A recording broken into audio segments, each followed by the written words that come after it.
for watching Brenspeed TV. Treat today, it's a 3-valve Mustang. Nope, it's not a built stock engine. It's not supercharged 3-valve. It's a Gen 3 Coyote swap with a Roush supercharger and a Magnum transmission. Let's get this thing inside and check it out.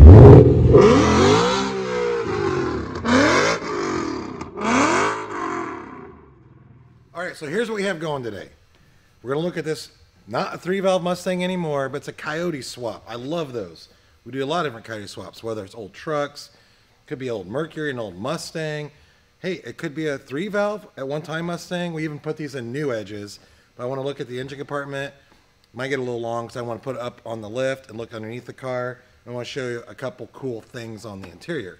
So this is basically a stock car when it came in. You know, a lot of people will build an engine maybe because they already have a supercharger. This didn't have that. So he's like, man, I want a Gen 3 Coyote and I want a Magnum transmission. So it's a 6-speed. We're gonna take a look at that. I'm gonna tell you a little bit more about that. We did a built rear end, some really cool stuff. But Doug, come down here, take a look. This thing's like 99% finished. But here's what we have stuffed in the old 3-valve. Actually fits pretty good. It's the Gen 3 Coyote. So what's a Gen 3 Coyote? That's what comes in like the 18 to 20 Mustang or 2021 Mustang. But the Gen 1 was 11 to 14, Gen 2, 15 to 17. This is the Gen 3. It's direct injected. And we went with the Roush TVS supercharger. That package right there takes us about flywheel, 750 flywheel horsepower. Sweet setup, especially with that training, the rear end we put in this car. But that's it. Doug, come over here. I want to take a look at this engine compartment. You know, you need things like a return style fuel system to make this work. You need a Ford Performance control pack to make everything run properly. It's not just like you can put an engine like this in a car like this and retain all your factory computer, factory harness. There's a ton of stuff that's involved. And don't worry, in that description, I'm going to put links to a lot of the parts we're going to talk about today, as well as always subscribe and notify so you can see future Coyote swap videos and other cool videos I do. So basically we got a Roush TVS 2650 supercharger Gen 3 Coyote. We are running BBK long tube headers, which fit right down in this. You might want to know that. We'll take a little peek at those when I lift the car up in the air, and it's a sweet setup. So I'm going to get it up right now. We're going to look underneath.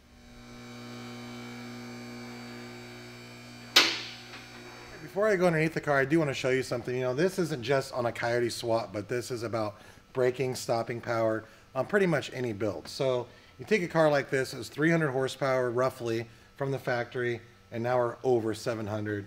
We installed some awesome Brembo brakes on this. So they're 6-piston, and these Brembos right here, which are so sweet, these were factory on a 1314 GT500.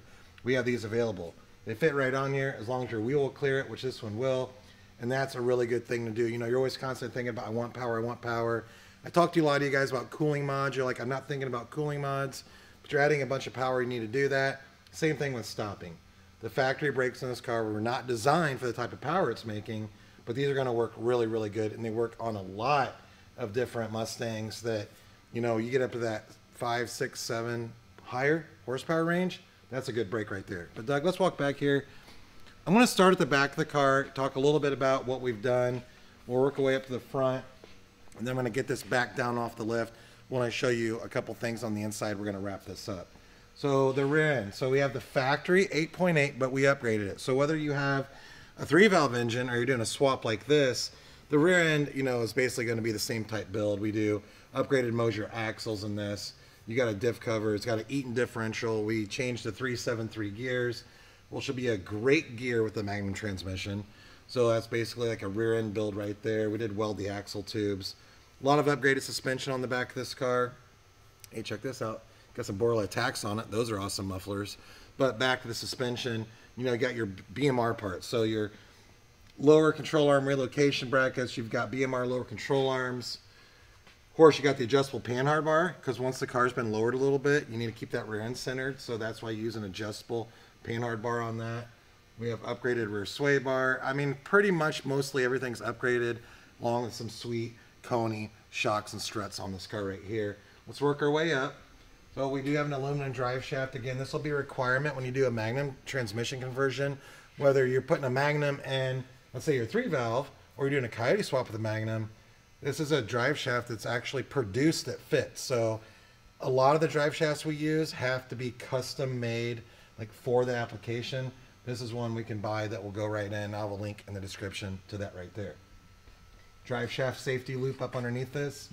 What's a drive shaft safety loop? Well, hey, just say you get crazy, you got some slicks on the car, you're out racing, and you break something, whether it's like a joint up here, this keeps the drive shaft from falling on the ground. Really good part to have, and it's actually required in most drag strips if you have sticky tires. Subframe connectors coming in on this right here. Another great part.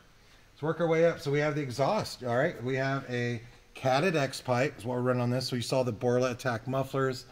Catted X pipes, BBK. I'll have a link to that. And then right here, the BBK long tube headers. And again, a lot of times we do swaps. Maybe you have to find a special header to make it work. But with the Gen 3 Coyote and this Mustang right here, these headers, which are like 2011, I should say, and up Mustang headers, bolt right in, fit perfect, looks really, really good. So that's what underneath the car looks like. You got the Magnum transmission right here. Killer 6-speed. So from the factory, you know, if you have a manual, you have a 5-speed manual. This is the 6-speed right here. I think at the end of this video, if you stick around to the end, I have another Magnum that's outside of a car. I'm probably going to get that out and show you a couple things on why I like these. The way the whole shifter mechanism works is a lot smoother. So that's really cool. So stick around, we'll talk about that. But that's it up here. Let's get inside the car, show you a little bit on the gauges, maybe talk a little bit more about it, and I'll go check out one of these transmissions. Okay, what I want to show you inside the car is basically like the instrument cluster, because a lot of you always ask, you know, how do you get the factory gauges to work? Are you even using the factory gauges? We did something a little bit different in this. I really like it a lot. I think it turned out good. And the interior on this car is like completely factory. Besides a couple gauges we installed, and of course you got the sweet Magnum shifter. But I'm gonna have Doug hand me the camera. I want to show you what this looks like. So we're gonna get like really raw in this video right here. Doug, why don't you hand me that? Let's take a look. All right, so here's what we have going. I really like the way this looks.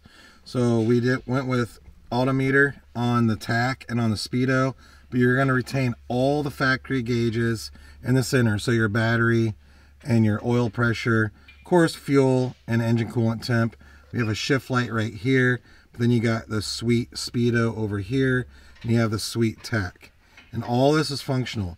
So the 18 control packs, or the whole 18 electronic system on the Mustang, is quite a bit different than the prior years, which because of that, there's some reasons we went with this setup right here, but I think it looks awesome. I was talking a little bit earlier about the Magnum shifter. That's it right there. Tremec makes that shifter right there. Makes the whole transmission. I think it looks nice. But that's it. I just want to show you that. I know this is a little bit raw, and I think those of you out here trying to do a swap like this might appreciate just kind of being able to see what we did. But right now I want to head out in the warehouse, talk a little bit more about that Magnum transmission. We'll wrap this up. Okay, the reason I want to come out in the warehouse is talk to you just for a minute about Magnum transmission. You might hear me talk about them a lot. I have one right here. So, all right, factory, 05 to 10 Mustang 3-valve.